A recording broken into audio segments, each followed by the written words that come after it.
आजमगढ़ की निजामाबाद विधानसभा सीट पर भाजपा द्वारा सपा के गढ़ को ध्वस्त करने की तैयारी। प्रमुख समाजसेवी दीपक राय ने मां शीतला धाम, दुर्वासा व दत्तात्रेय में दर्शन कर भाजपा से पेश की मजबूत दावेदारी और क्षेत्र के विकास को लेकर दिया बड़ा बयान। आजमगढ़ निजामाबाद विधानसभा सीट पर 2027 के विधानसभा चुनाव की आहट के साथ सियासी तापमान बढ़ने लगा है। समाजवादी पार्टी के मजबूत आधार वाली इस सीट पर मौजूदा राजनीतिक समीकरण अब पहले जैसे नहीं रह गए हैं। विधायक आलम बदी के निधन के बाद सपा को जहां नए चेहरे की तलाश करनी होगी, वहीं भाजपा भी इस बार मजबूत रणनीति के साथ मैदान में उतरने की तैयारी में दिखाई दे रही है। इसी क्रम में दीपक राय का नाम संभावित भाजपा दावेदार के रूप में तेजी से चर्चा में आया है। निजामाबाद लंबे समय से समाजवादी पार्टी का प्रभाव वाला क्षेत्र माना जाता रहा है। पिछले विधानसभा चुनाव में आलम बदी ने सपा के टिकट पर जीत हासिल की थी। ऐसे में उनके न रहने के बाद पार्टी के सामने न केवल प्रत्याशी चयन की चुनौती होगी, बल्कि पुराने जनाधार को नए नेतृत्व के साथ बनाए रखने की भी बड़ी परीक्षा होगी। यही परिस्थितियां भाजपा के लिए इस सीट पर अपनी जमीन मजबूत करने का अवसर पैदा करती है। भाजपा की ओर से संभावित दावेदार के रूप में चर्चा में आए दीपक राय ने हाल के दिनों में निजामाबाद क्षेत्र में अपनी सक्रियता बढ़ाई है। क्षेत्र भ्रमण के दौरान उन्होंने धार्मिक और ऐतिहासिक महत्व वाले शीतला माता धाम, दुर्वासा धाम और दत्तात्रेय धाम में दर्शन पूजन कर आशीर्वाद लिया और चुनाव में टिकट की दावेदारी का आगाज किया। आज के इस दर्शन पूजन को लेकर इसके राजनीतिक मायने भी निकाले जा रहे हैं। माना जा रहा है कि धार्मिक स्थलों पर पहुंचकर उन्होंने एक तरफ क्षेत्र की आस्था से जुड़ने का संदेश दिया, तो दूसरी ओर अपनी चुनावी सक्रियता का संकेत भी दिया। मीडिया से बातचीत में दीपक राय ने क्षेत्र की बुनियादी समस्याओं को अपनी प्राथमिकता बताया।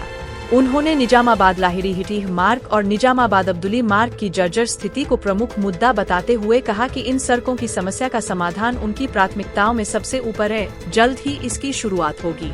इसके बाद पार्टी नेतृत्व के निर्देश और क्षेत्र की जरूरतों के अनुसार विकास कार्यों को गति देने की बात कही। ऐसे में चर्चाएं ये भी हैं कि अब निजामाबाद से भाजपा ने आपको प्रत्याशी चुन लिया है। क्या सच्चाई है सर, और क्या यहाँ तैयारी अब चुनाव की तैयारी है या दर्शन करने आप आते रहते हैं?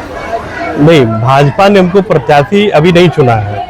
मैं भारतीय जनता पार्टी का कार्यकर्ता हूँ और भारतीय जनता पार्टी के यहाँ से जो भी, चाहे मैं लड़ूं चाहे जो भी लड़ेगा, उसको जिताने के लिए मैं एक दूत के रूप में समाज में घूम रहा हूँ।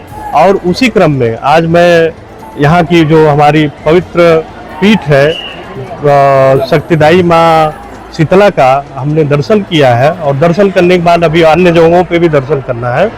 हमारा बस माता रानी से ही कृपा है, मांगा है हमने, उनसे आशीर्वाद मांगा है कि निजामाबाद विधानसभा से भारतीय जनता पार्टी का कमल का फूल खिलना चाहिए। उसी के लिए हम एक सिपाही के रूप में यहाँ से दौड़े। क्या रणनीति होगी सर इस चुनाव में? जैसा कि बहुत सी यहाँ अनियमितताएं हैं, पिछले विधायक अब तो नहीं रहे, मगर उनका कार्यकाल भी ऐसा रहा कि जनता बहुत त्रस्त रही।